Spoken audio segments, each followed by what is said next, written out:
শহর শিলিগুড়ি ও আশেপাশের এলাকায় পরপর সড়ক দুর্ঘটনার ঘটনায় উদ্বেগ বাড়ছে প্রশাসনের। পরিস্থিতি সামাল দিতে ও এমন ঘটনা রুখতে আরও কঠোর পদক্ষেপ নিল শিলিগুড়ি মেট্রোপলিটন পুলিশের ট্রাফিক বিভাগ। প্রতিদিন রাত 10টা থেকে শহরের 4টি গুরুত্বপূর্ণ মোড়ে লাগাতার নাকা তল্লাশি চালানো হবে।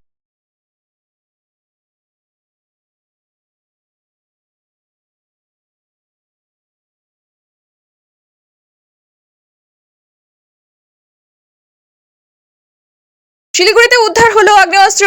উদ্ধার কার্তুজ। শিলিগুড়ি প্রধাননগর থানার অ্যান্টি ক্রাইম উইং এর পুলিশ গতকাল রাতে চম্পাশাড়ি মোড় সংলগ্ন স্টেট গেস্ট হাউসের কাছে গোপন সূত্রে খবরের ভিত্তিতে এক যুবককে তল্লাশি চালিয়ে ওই আগ্নেয়াস্ত্র ও কার্তুজ উদ্ধার করে।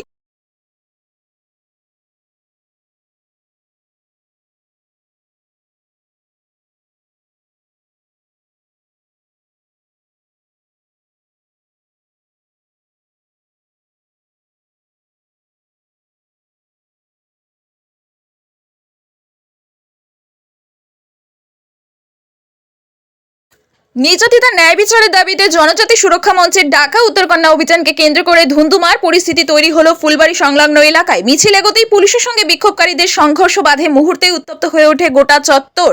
আদিবাসী জনজাতিদের অভিযোগ, মুন্ডা বস্তিতে জমিন বিবাদকে কেন্দ্র করে এক গর্ভবতী মহিলাকে মারধর করা হয়েছে।